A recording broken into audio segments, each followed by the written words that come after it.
probably is going to be the power unit to replace, to be very honest. Yeah, but I mean, if you're looking at a new CPU, you're looking upwards of 5. New graphics card, you're looking upwards of 6. So that's just for a 3050. So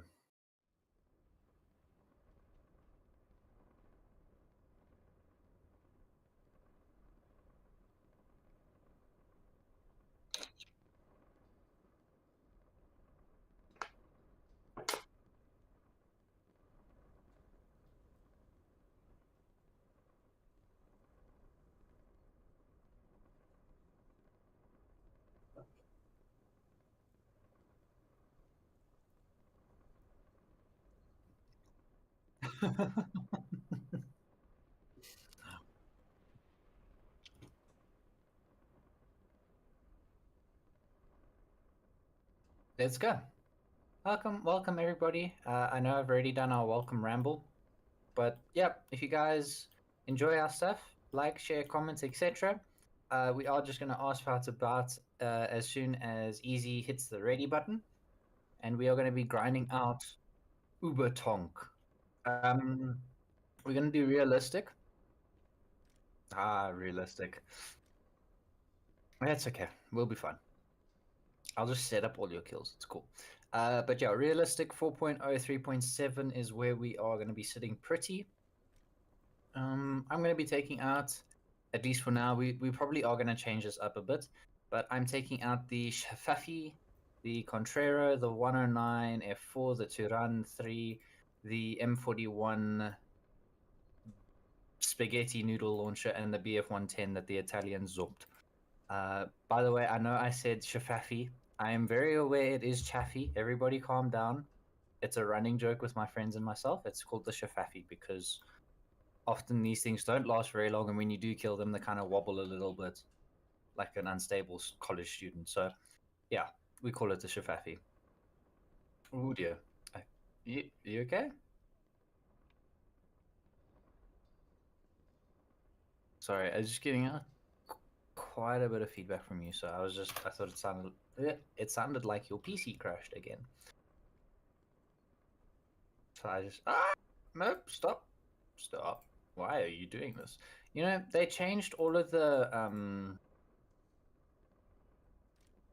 the settings and crap with the new update. So now I shouldn't have maps that I don't like. Sorry, I'll be right back. I've just figured out new buttons. Okay, whatever. Yeah, they changed. So with this new update, they changed the way they labeled their servers. So like, you've got North America, Europe, and the CIS. No, not the Confederacy of the Independent Systems. Star Wars nerds, calm down. It's the Commonwealth of Independent States. Everybody, calm down. But yeah, because they reset what the naming system is, they also reset your server selections. So, so it's a little bit annoying. But I see they got rid of that South Asia server that they had, which is interesting. Because now it means the Oaks that are playing in like India, Korea, Japan, Indonesia, all of that Southeast, South Asia, all of those countries, yeah, they're gonna have very high ping because they have to connect. I think it's to Moscow server, Russia server, or at least somewhere else. No, the Chinese server. Yeah. Okay, so also, guys, this is the new map. Welcome.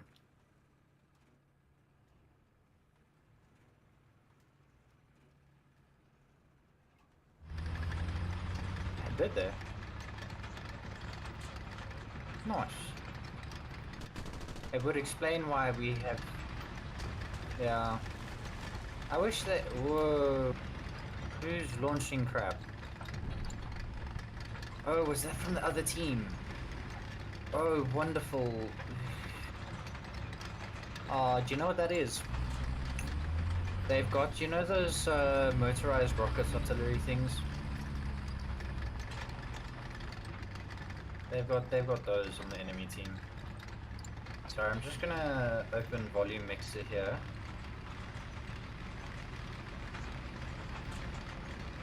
Because my game is very loud and it has no need to be that loud. Yay, sort of. Don't come shooting here at me and my friend. I said stop it. I will shoot you if you hurt easy. I'm in a very violent mood. I woke up this morning and chose violence. What are you in? PVKV. Is that the long schlong or the small schlong? That's a really crappy description of that whole thing. Long barrel, short barrel, long barrel, cool. I'm just digging myself. I'm digging myself a hole. Actually, I think I might join you in 4-0 Sweden because remember the first. That would actually be really quite a throwback because that was the first. That's a Calliope. That's dangerous. Calliope are that way. Ah! Give me 85. Run away! My bunda's got to go dushed. I'm gonna crawl into the Zeppelin and hope and pray. The first vehicle that we streamed together, I believe, was the PVKV2. So that would be a bit. That would be. I think I'll join you there. Just a bit of old timey stuff. I don't suppose you have artillery. We wouldn't be in such luck, would we? This is a terrible place to repair. I am actually just gonna turn around, turn my turret around because there's lots of dangerous stuff in and about this vicinity. If you are gonna push onto the A points, just be extremely cautious. That's a Churchill.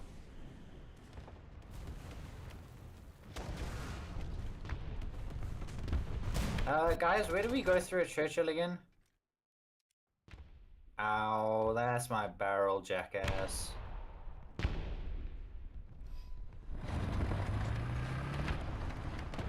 Nope.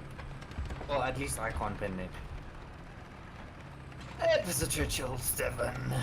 That's annoying. Oh well. That's okay. I think this is going to be the thing that has... Yeah, it's a 90mm gun, should be able to go through, no problem. Hey, look, an FC6. F6C. Yeah? What thing?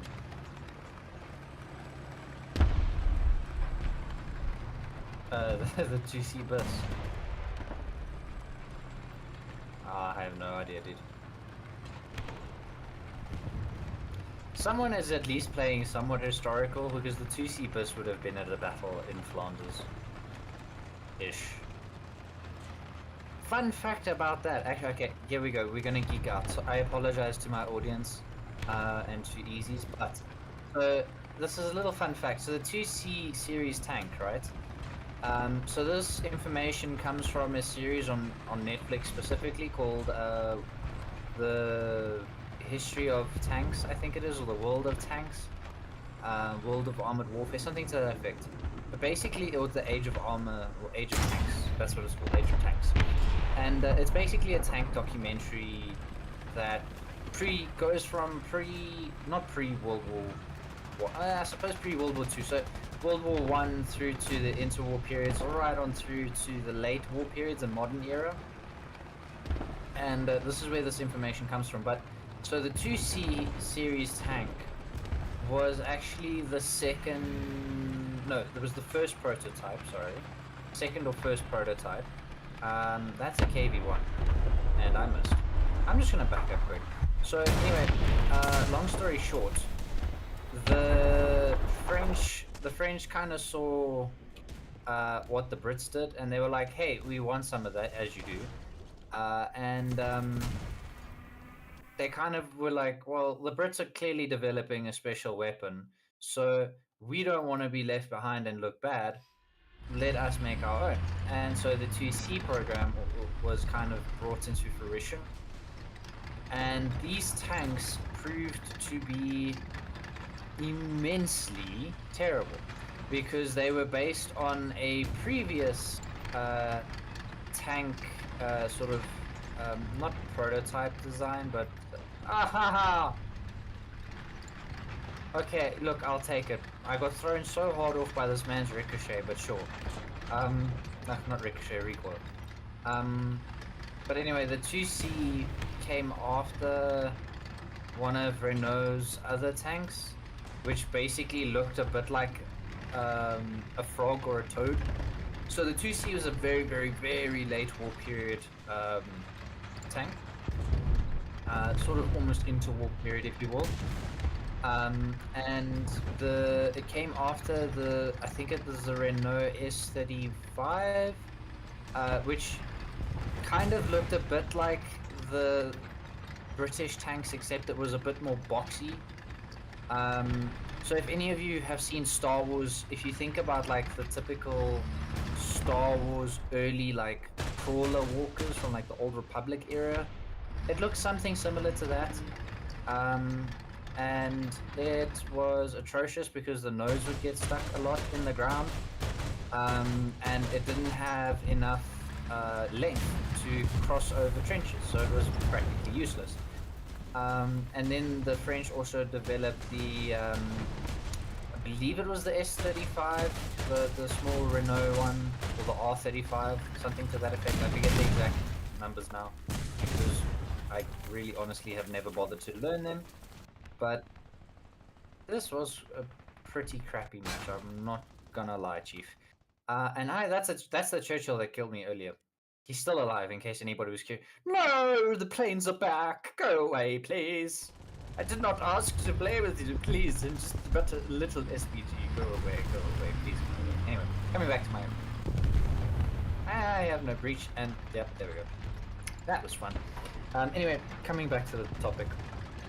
The 2C basically was in service for like 3 years, and then the French were like, this thing is absolutely garbage, and to the scrapyards it goes, because, you know, they can't design anything for shit, the French. I asked my girlfriend earlier today, like, why is it so hard for the French just to produce a normal war vehicle? She kind of just went, I don't know, and carried on with whatever she was doing. And I think that perfectly encapsulates the rest of Europe's attitude to the French when they design armored vehicles. Like, you know, the Americans asking the POMs, like, why can't the French just design a normal tank? The French, the POMs just going, I don't know. We've been asking that question for the last 100 years. We don't know still. We kind of just accept it. But yeah, that's the brief history of the 2C, if anybody was curious. I know. Yeah? Yeah, going into the Second World War, they had a much larger tank force here, but doctrine was vastly different.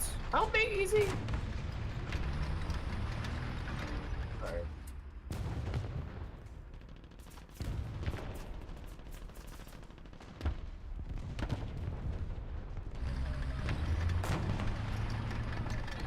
Yeah, and also I think it depends on what tank you look at as well, because like it's easy to say, oh, the Renault R35 was a terrible tank compared to, let's say, I don't know, the Panzer II.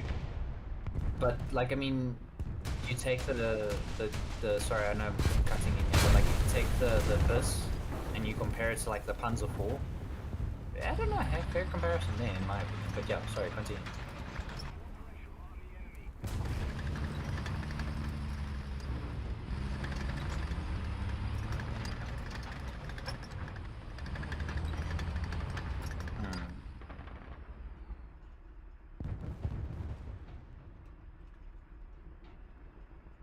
Whoa. Yeah. Where's the bastard? Oh no. Oh no.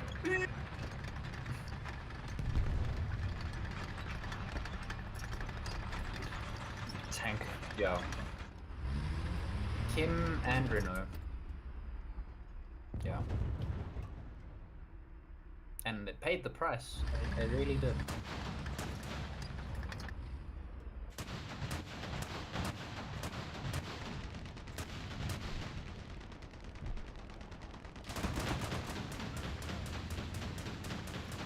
Yeah, which is exactly as you say, it is a British doctrine. That's something the British have at least become very known for, is that infantry and tank coalescing doctrine.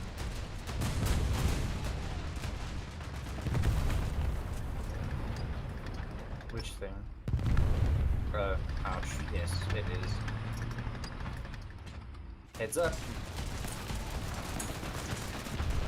I am aiming way too high. That's okay. We avenged you. That's another one.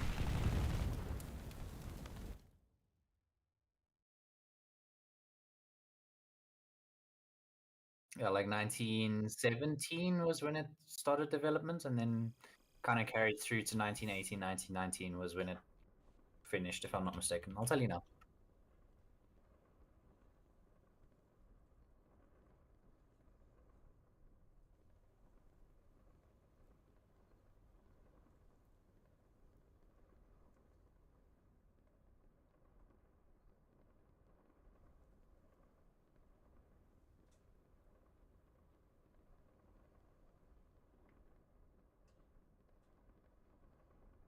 It was obsolete.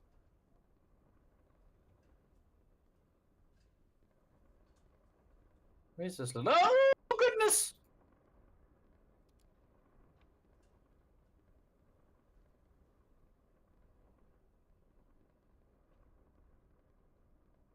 Hmm.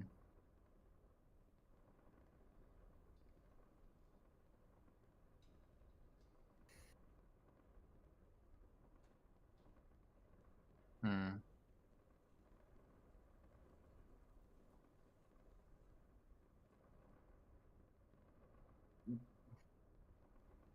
Yeah, they had to scramble big time. But there's an interesting point on that as well. So quickly, just coming back to the origins. So this comes from the wiki, so take it with a grain of salt. So SHA-2C Berry, which is the one that we've currently got in the game as a premium, that's the 75, the long 75, uh, was last commissioned in 1928. And the contract was awarded to the British, not to the British, to the French Tank Bureau, I guess, is if that's what we want to call it, in 1916, because that's when the Brits introduced the Mark One battle tank, the Battle of the Somme. So as of 1917, Lloyd George, who was the president or the prime minister or whatever, sorry guys, I know I just did a very obscene air maneuver, of France at the time, commissioned. No, sorry, I'm getting people mixed up. But long story short, the French commissioned that the French should, well, the French presidency commissioned that the French should pursue something similar. I think. Easy, what's up? You good? I wonder if he's just crashed. Hang on. There we go. I don't know what's going on. But yeah, long story short, the French wanted something. So 1917, they started production, and it kind of only really finished sort of at the end of the war and kind of stayed in service until 1928, apparently. That is with the accordance to the wiki, so take it again with a pinch of salt. But you know, I mean, that's the problem with that particular tank, though, and this was also the problem that War Thunder had when it came to getting the information for the tank. Is the origin especially, but a lot of the details about the tank are very much shrouded in mystery and mystique. Because for some or other reason, the French were like, I kind of can't blame them, because if I designed a tank this fugly, or that fugly rather, I wouldn't also parade it around very proudly. or explain to people how we figured out how to build such a monstrosity that doesn't actually work. But yeah, the French basically kept it very under wraps, so much so that people don't actually know how it was begun, at least. But yes, answering a message in my chat. Yeah, sorry.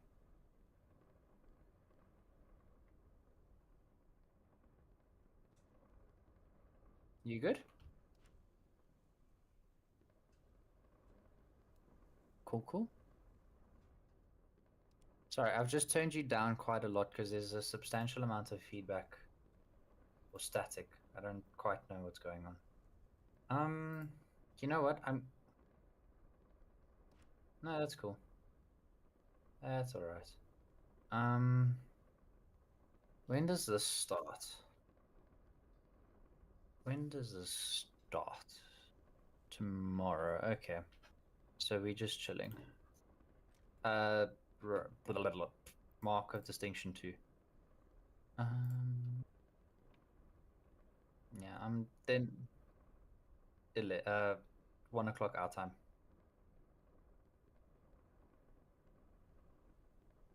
Oh yeah, plenty. Plenty. I am bravo, Aaron. Congrats, my man. Sorry, I was gonna answer a question in chat. Very interesting. Renault makes or made rather a lot of tanks. Renault also made aircraft for a very short period of time. He made biplanes. So yeah, he had quite a portfolio very early on. So like the early 20th century, Renault actually had one of the largest portfolios of mechanized goods in Europe at the time, because Germany was obviously still a very fledgling state in terms of its industry coming into the 20th century. And then going out of the 20th century into the 21st, obviously that's a very different story. But the French had Renault had a very large industrial capability, and lots of stuff was produced by him. So cars, trucks, the whole spiel. You kind of get the idea behind it. I don't think I need to draw you too big of a picture. But yeah, I mean, Renault was also the guy who. So, okay, we're gonna talk very. This has turned into a bit of a history docu. I apologize. Ready when you are, easy.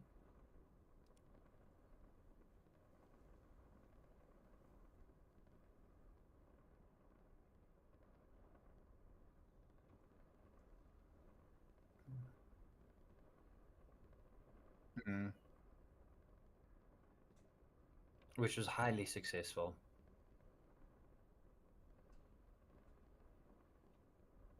Mm.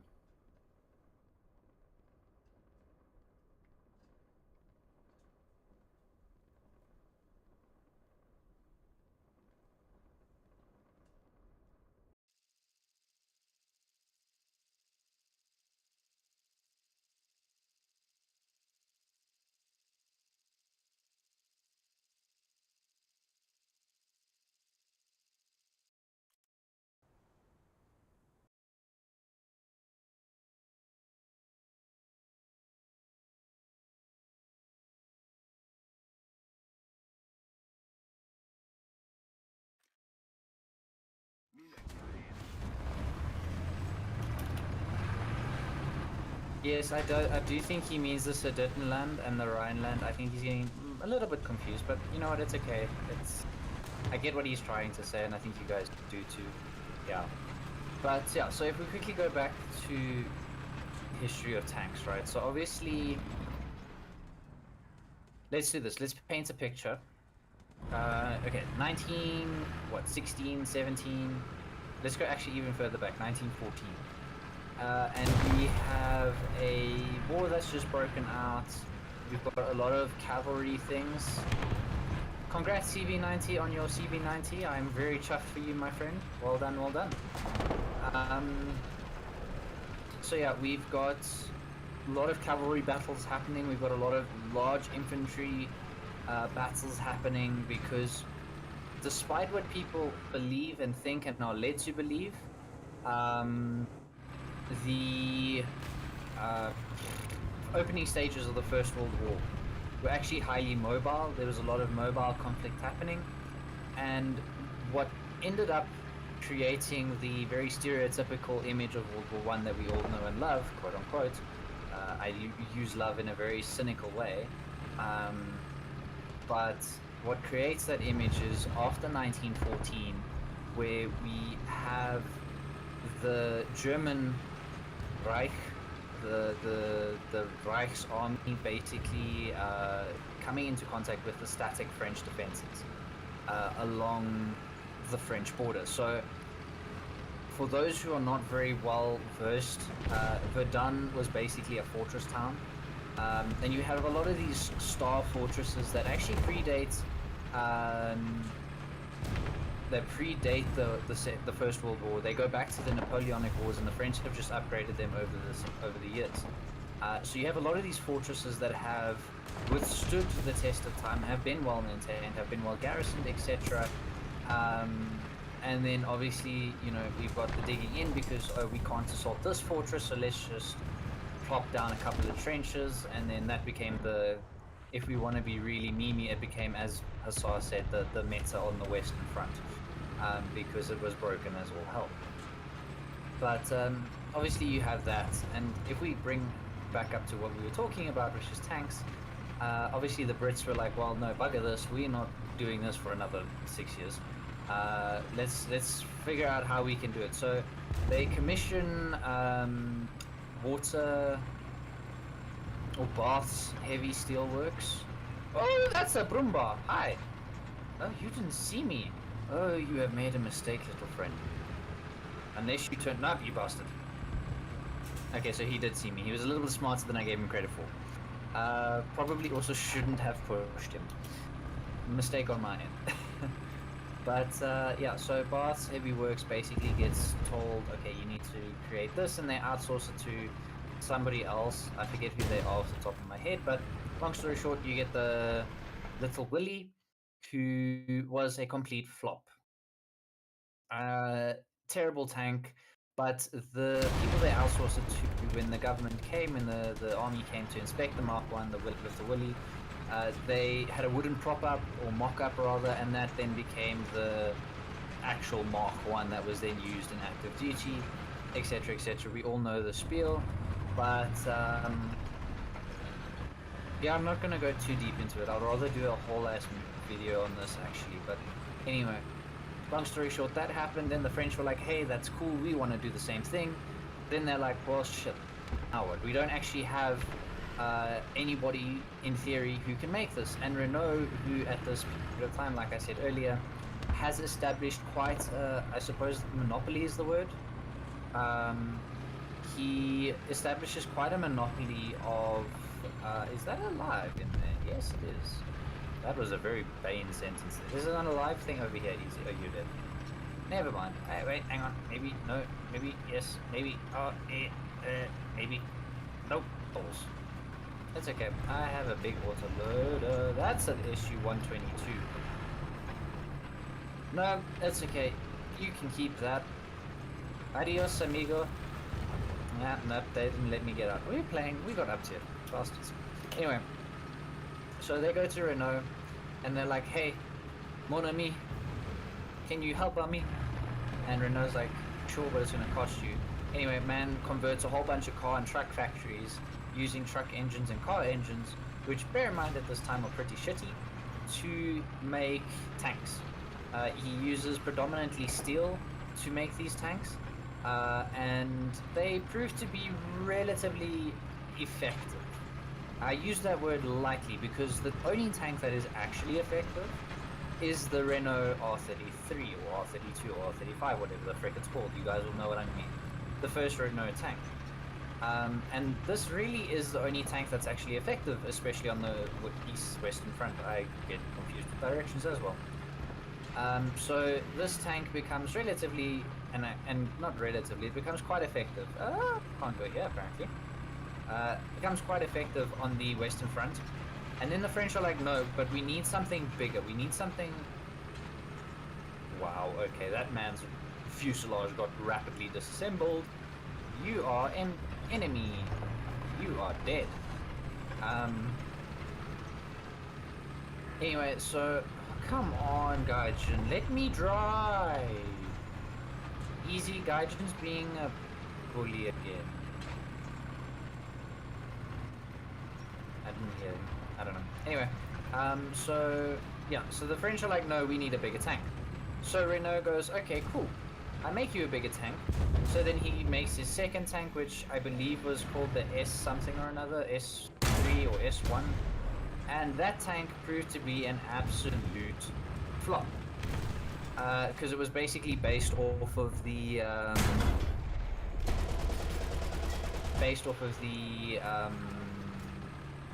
British tanks, and they were not designed very well. Actually, the S1s came first, and they weren't very good. They were quite chunky. They were very lightly armored. They didn't have great armament either. They were just overall pretty terrible tanks.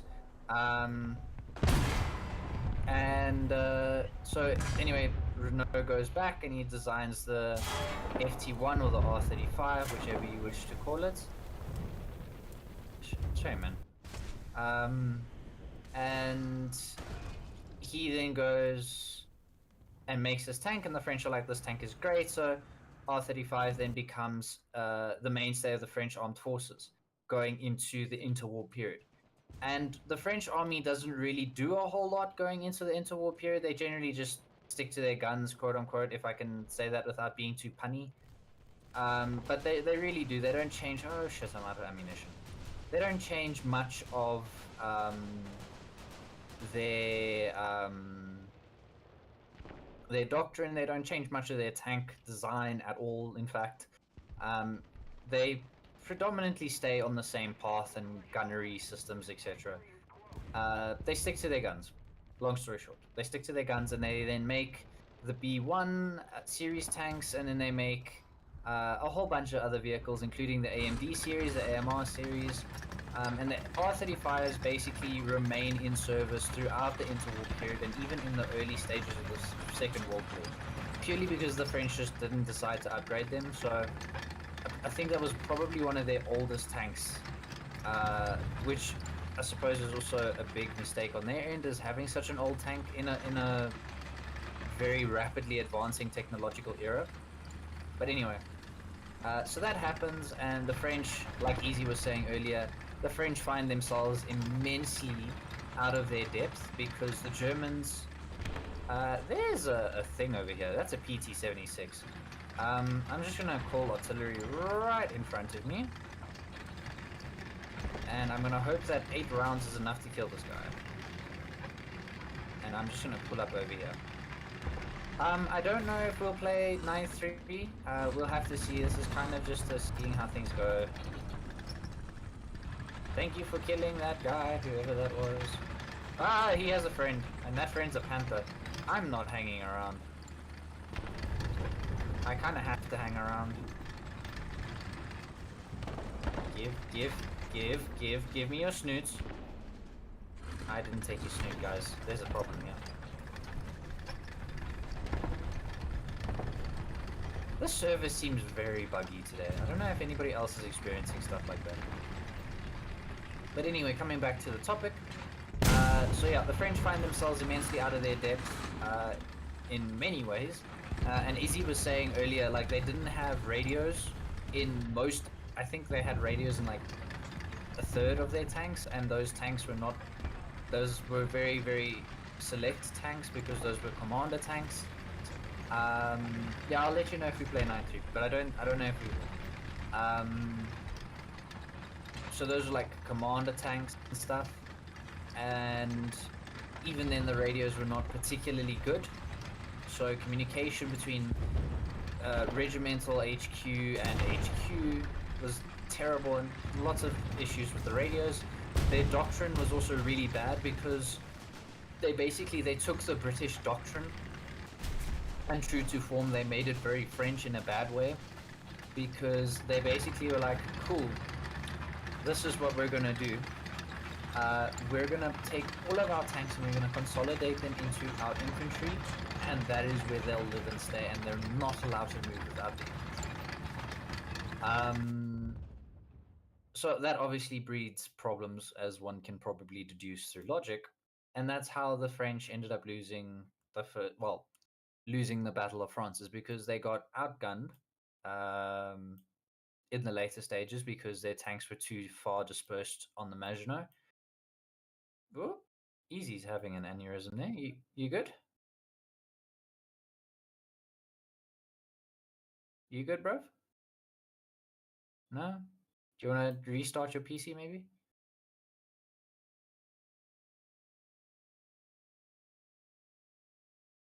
Hold on, guys. We'll be right back now. I'm just going to mute my stream quick.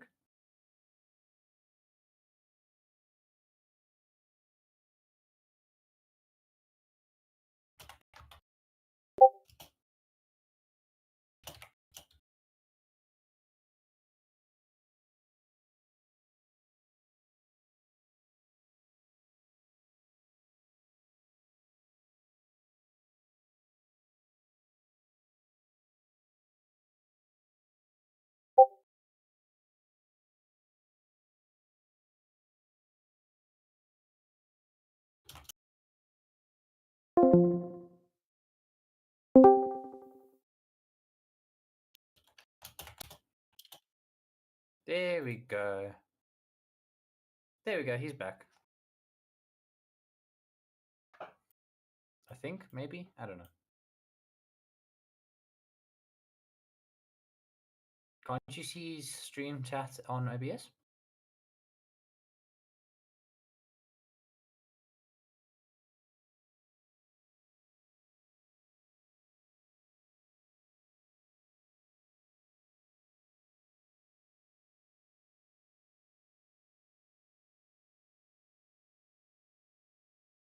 Why the hell is it using 6 gigs of memory? That is mad.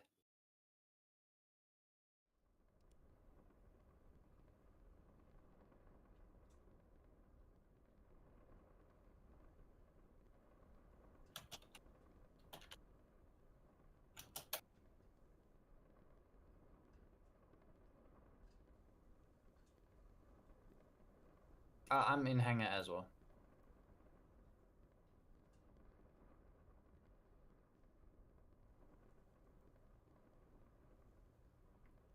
No, we can keep rocking 4043.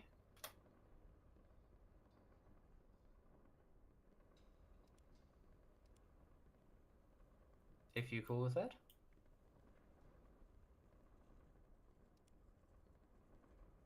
Cool, let's go.